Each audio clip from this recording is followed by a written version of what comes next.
Assalamualaikum warahmatullahi ta'ala wabarakatuh. Bukti bahwa Al-Quran memang dari Allah subhanahu wa ta'ala. Jika orang bertanya kepadamu, apa buktinya bahwa Al-Quran itu memang dari Allah subhanahu wa ta'ala, pencipta jagat raya ini, dan bukan sekedar karangan Muhammad sallallahu alaihi wasallam, maka dengan tersenyum ramah jawablah, insyaallah saya akan jawab secara ilmiah. Semoga Anda pun memikirkan jawaban saya ini dengan pikiran yang jernih, tanpa dipengaruhi subjektivitas dan fanatisme kelompok. Bukti pertama, dari analisa sejarawan terbukti bahwa memang Muhammad ummi, buta huruf dan tidak pernah sekolah, karena memang pada masa itu belum ada sekolah. Masyarakat Arab belum mengenal ilmu seperti ilmu politik, ekonomi, matematika, sosiologi, kenegaraan, ilmu etika, dan lain-lain. Mungkinkah orang yang buta huruf dan tidak mengenal ilmu bisa bicara masalah hukum, tata negara, sistem ekonomi, etika, dan lain-lain, yang semua pembicaraan tersebut ada di dalam Al-Quran? Tentu saja jawabannya tidak mungkin. Artinya bahwa Al-Quran bukan karangan Muhammad. Tidak mungkin menurut akal sehat orang buta huruf yang tidak mengenal ilmu sama sekali bisa bicara hukum, kenegaraan, undang-undang, kemasyarakatan, akhlak, sosiologi, dan ratusan kalimah-kalimah bijak secara spontan dengan bahasa yang memukau para ahli bahasa Arab. Bukti kedua, Al-Quran banyak bicara tentang sejarah sejak zaman Adam hingga Isa, padahal Muhammad tidak pernah dapat informasi tentang sejarah hidup mereka. Cerita tentang Musa dan Isa sangat lengkap. Bahkan seorang pendeta sangat bersyukur ternyata di dalam Al-Quran ada pembelaan terhadap kesucian Bunda Maria yang oleh orang Yahudi dituduh telah berzina sehingga melahirkan Isa. Dari mana Muhammad dapat cerita seluruh kisah para nabi tersebut, padahal di Mekah dan Madinah hampir-hampir tidak ada orang Kristen? Jelas akal sehat kita akan menolak jika dikatakan Al-Quran karangan Muhammad sallallahu alaihi wasallam.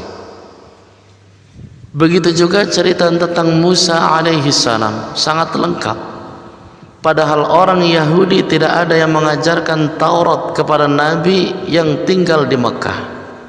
Bahkan di Mekah hampir-hampir tidak ada orang Yahudi.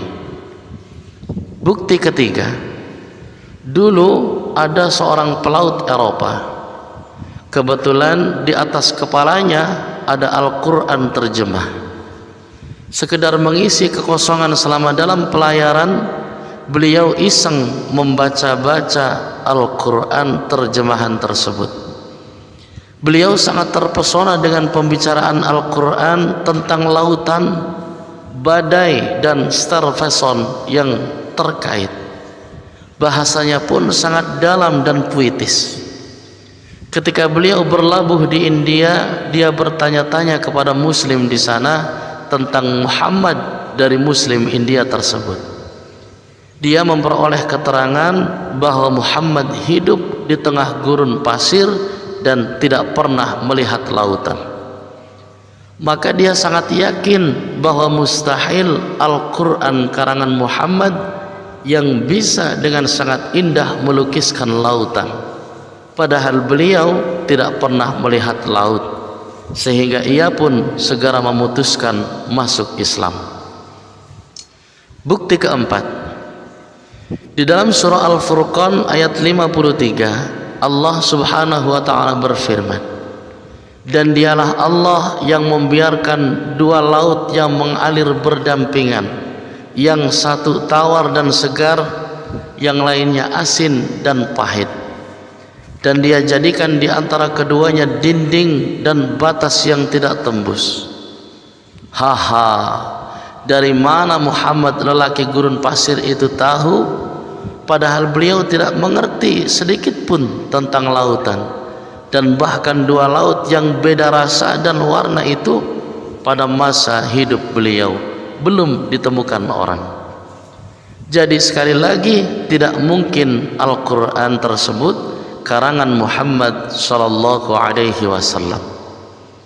Bukti kelima, pada masa Muhammad hidup ada dua negara imperium, yaitu Imperium Romawi dan Persia. Dua imperium ini sering berperang ketika di masa hidup beliau. Persia berhasil mengalahkan Romawi. Hal ini membuat masyarakat musyrik Mekah menjadi gembira karena orang Persia juga penyembah berhala. Sebaliknya, orang Islam bersedih karena Romawi menganut agama Nasrani yang seakar dengan Islam. Kemudian turun ayat menghibur orang Islam. Surah Ar-Rum ayat 2, 3 dan 4 menjelaskan bahwa beberapa tahun lagi akan kembali terjadi peperangan, dan peperangan tersebut akan dimenangkan oleh Romawi, sehingga umat Islam yang pro Romawi pun menjadi gembira. Ayat ini pun ditertawai oleh kaum musyrik Quraisy, dianggap sebagai bualan. Muhammad saja karena waktu itu Romawi terlihat sudah sangat lemah. Maka Abu Bakar menantang orang musyrik untuk bertaruh dengan taruhan belasan ekor unta. Tantangan diterima oleh musyrik Quraisy, dan 7 tahun kemudian apa yang diramalkan Al-Quran pun terjadi. Romawi kembali perang dengan Persia dan peperangan dimenangkan orang Romawi. Jika Al-Quran bukan dari Allah dan hanya sekedar karangan Muhammad, tentu saja beliau tidak akan bisa meramal sesuatu yang akan terjadi di masa depan. Bukti keenam, seluruh ahli bahasa dan ahli syair dari kalangan musyrik Quraisy mengakui secara jujur bahwa kalimat-kalimat Al-Quran sangat tinggi kandungannya, sangat indah susunan kata-katanya, dan sangat memukau. Tidak ada sebelumnya kalimat-kalimat cerita, nasihat, dan kalimat berita yang ditulis manusia yang sebagus Al-Quran.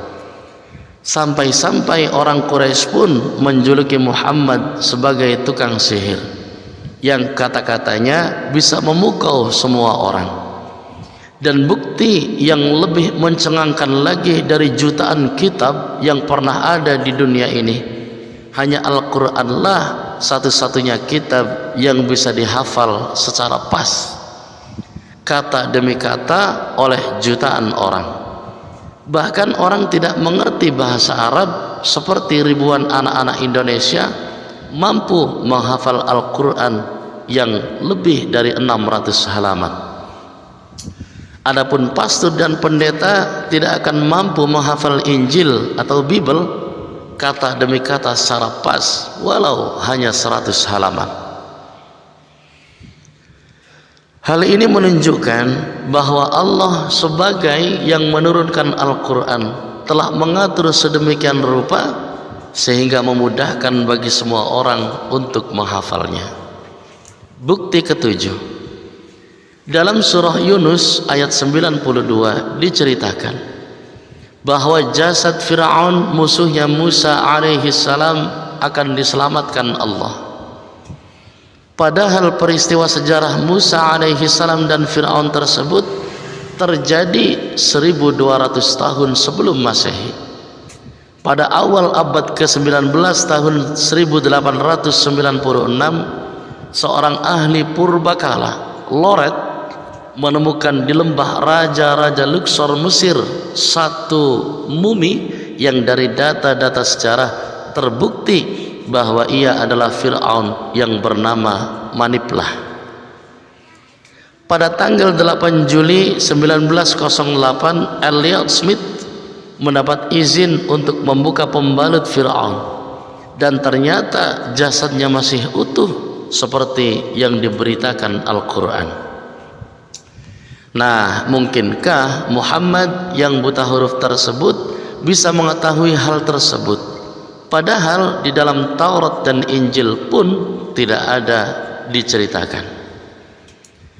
Tidak dapat tidak, akal sehat yang jujur akan berkata bahwa Al-Quran bukan karangan Muhammad. Bukti ke-8, dalam Al-Quran surah Yunus ayat 10, surah ke-10 ayat 15, Allah menjelaskan bahwa cahaya matahari bersumber dari dirinya sendiri, sedangkan cahaya bulan adalah pantulan. Dari mana Muhammad bisa tahu, padahal dia buta huruf dan ilmu alam zaman itu pun belum sampai ke situ, bahkan belum ada kajian keilmuan.